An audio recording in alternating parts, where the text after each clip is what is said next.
हाय। आज की वीडियो में हम ये सीखेंगे कि एक मॉलिक्यूल क्या होता है, एटॉमिसिटी क्या होती है और मॉलिक्यूल्स कितनी टाइप के हो सकते हैं। Let us dive. A molecule is the smallest particle of a pure substance which can exist independently. एक मॉलिक्यूल प्योर सब्सटेंस का या खालिस शय का एक छोटा सा हिस्सा होता है। तो मॉलिक्यूल एक खालिस शय का छोटा सा हिस्सा होता है। विच एग्जिस्ट इंडिपेंडेंटली, जो आज़ादाना तौर पर अपना वजूद बरकरार रख सकता है। तो ऐसी शय जो मुकम्मल तौर पर अपना आज़ादाना वजूद बरकरार रख सकता हो उसे हम मॉलिक्यूल कहते हैं। अगर हम एटम की बात करें तो एक एटम अपना आज़ादाना तौर पर वजूद बरकरार रख भी सकता है और नहीं भी रख पाता। A molecule may contain one or more atoms. एक मॉलिक्यूल्स एक या एक से ज्यादा एटम्स से मिलकर बना होता है। एटॉमिसिटी ये मॉलिक्यूल की बहुत ही इंपॉर्टेंट प्रॉपर्टी है। The number of atoms present in a molecule determines it atomicity. एक मॉलिक्यूल में कितने एटम पाए जाते हैं इसे एटॉमिसिटी कहा जाता है। एटॉमिसिटी एक मॉलिक्यूल में एटम की तादाद जानने का नाम है। अगर किसी मॉलिक्यूल में एक एटम मौजूद है तो उस मॉलिक्यूल की एटॉमिसिटी 1 होगी। अगर किसी मॉलिक्यूल में 3 एटम मौजूद हैं तो उस मॉलिक्यूल की एटॉमिसिटी 3 होगी। Types of molecules. मॉलिक्यूल्स की डिफरेंट टाइप्स हो सकती हैं। ये मुख्तलिफ तरीकों से क्लासिफाई किए जाते हैं on the basis of number of atoms. एक तरीका यह है कि मॉलिक्यूल्स में देखा जाता है कि उसमें कितने एटम्स मौजूद हैं, तो इसके लिहाज से भी क्लासिफिकेशन की जाती है। दस molecules can be monoatomic, diatomic, ट्राईएटॉमिक।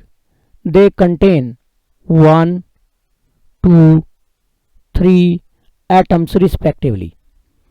तो एक मॉलिक्यूल में एक एटम ही हो सकता है या 2 एटम हो सकते हैं या 3 एटम हो सकते हैं।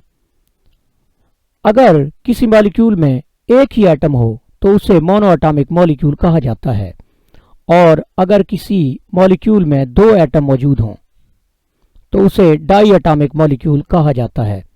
इसी तरह अगर किसी मॉलिक्यूल में 3 एटम मौजूद हों या वो मॉलिक्यूल 3 एटम से मिलकर बना हो तो इस तरह के मॉलिक्यूल को ट्राईएटॉमिक मॉलिक्यूल कहते हैं। होमोएटॉमिक मॉलिक्यूल्स। मॉलिक्यूल की इस किस्म में मॉलिक्यूल्स ऑफ एलिमेंट में कंटेन 1, 2 और मोर सेम टाइप्स ऑफ एटम्स। तो इस तरह के मॉलिक्यूल्स में एक एटम भी हो सकता है, 2 एटम भी हो सकते हैं या इससे ज्यादा एक ही तरह के एटम होंगे। तो होमोएटॉमिक मॉलिक्यूल में एक या एक से ज्यादा एक ही तरह के एटम होंगे। तो होमोएटॉमिक मॉलिक्यूल्स एक ही तरह के एटम से मिलकर बने होंगे। फॉर एग्जाम्पल हीलियम जो कि नोबल गैस है, क्लोरीन जो कि एक डाईएटॉमिक मॉलिक्यूल है, वो 2 क्लोरीन एटम से मिलकर बना होता है। इसी तरह अगर हम ओजोन की बात करें O3 तो ये 3 एटम से मिलकर बना होता है। सिमिलरली फास्फोरस में 4 फास्फोरस एटम मिलेंगे और सल्फर एसिड में 8 सल्फर के एटम मिलेंगे। तो इस तरह से होमोएटॉमिक मॉलिक्यूल बनेंगे। हेटेरोएटॉमिक molecules. On the other hand, molecules of compound consist of different kinds of atom। तो हेटेरोएटॉमिक मॉलिक्यूल में मुख्तलिफ किस्म के एटम मिलेंगे और मॉलिक्यूल बनेगा, इस तरह के मॉलिक्यूल्स को हेटेरो एटॉमिक मॉलिक्यूल्स कहते हैं। हेटेरो का मीनिंग होता है डिफरेंट, तो डिफरेंट टाइप्स के एटम आपस में मिलेंगे और मॉलिक्यूल बनेगा। इस तरह के मॉलिक्यूल्स को हेटेरो एटॉमिक मॉलिक्यूल्स का नाम दिया जाता है। फॉर एग्जांपल, हाइड्रोक्लोरिक एसिड ये एक हेटेरो एटॉमिक मॉलिक्यूल है। यहाँ पे एक हाइड्रोजन और एक क्लोरीन आपस में मिलते हैं। अमोनिया जो कि बहुत ही पंजेंट और तेज किस्म की गैस है, ये भी दो तरह के एटम से मिलकर बनता है, एक नाइट्रोजन और दूसरा हाइड्रोजन। सल्फ्यूरिक एसिड बहुत ही ताकतवर एसिड है और ये बना होता है हाइड्रोजन, सल्फर और ऑक्सीजन जैसे एटम से मिलकर। सिमिलरली अगर हम ग्लूकोज की बात करें, जो कि एक मीठा सा कंपाउंड होता है, जो आपने बचपन में ज़रूर खाया होगा या चखा होगा, तो ये भी तीन तरह के एटम से मिलकर बना होता है, कार्बन, हाइड्रोजन और oxygen. Macromolecules, the sizes of molecules are bigger than atoms. Generally जो मॉलिक्यूल्स होते हैं उनके साइजेस एटम से बड़े होते हैं, बिगर होते हैं।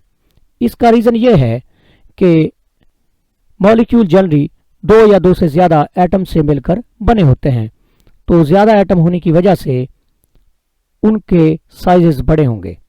Apart from this, number of atoms के साथ साथ जो शेप्स होती हैं मैक्रोमोलिक्यूल्स की या मॉलिक्यूल्स की इन जनरल, वो थोड़ी बड़ी हो रहती है, क्योंकि डिफरेंट टाइप्स के एटम वहाँ मिलते हैं या ज़्यादा तादाद में एटम आपस में मिलते हैं, जिसकी वजह से उनकी शेप बड़ी हो जाती है।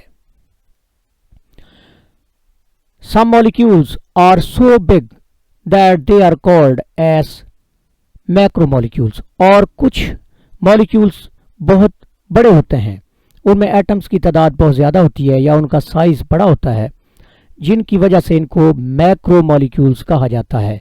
तो यहाँ पे वर्ड मैक्रो जो है इसका मतलब है बड़ा, तो ये बड़े मॉलिक्यूल्स होते हैं, मैक्रोमोलिक्यूल्स होते हैं। Example, haemoglobin is a macromolecules found in blood. Haemoglobin एक मैक्रोमोलिक्यूल्स है जो कि हमारे खून में पाया जाता है और इसे जनरली हम आरबीसी कह देते हैं। अब हीमोग्लोबिन की शेप जो मॉलिक्यूल्स की होती है वो ग्लोबुलर होती है। इस हीमोग्लोबिन के मॉलिक्यूल्स का माइक्रोस्कोप के थ्रू स्ट्रक्चर देखें तो ये बहुत ही बड़ा मॉलिक्यूल होता है और आप देख सकते हैं इसमें हजारों एटम मौजूद हैं। It helps to carry oxygen, तो हीमोग्लोबिन का मेजर काम है ऑक्सीजन को कैरी करना या ट्रांसपोर्ट करना from our lungs to all parts of our body. ये हमारे लंग्स से पूरे हमारी बॉडी में ऑक्सीजन प्रोवाइड करते हैं। Each molecules of haemoglobin is made up of nearly 10,000 atoms. अगर हम हीमोग्लोबिन के एक एटम की बात करें तो इसमें तकरीबन 10,000 एटम होंगे मुख्तलिफ किस्म के, and it is 68,000 times heavier than the hydrogen atom. और ये हाइड्रोजन एटम के साथ अगर हम मुवाजना करें, कंपेयर करें, तो उससे 68,000 गुना हैवी होते हैं एज कंपेयर टू हाइड्रोजन। तो यहाँ हम देख सकते हैं कि एक हीमोग्लोबिन का मॉलिक्यूल तकरीबन 10,000 एटम पर मबनी होता है और ये 68,000 गुना हाइड्रोजन से हैवी होते हैं। Thank you for watching.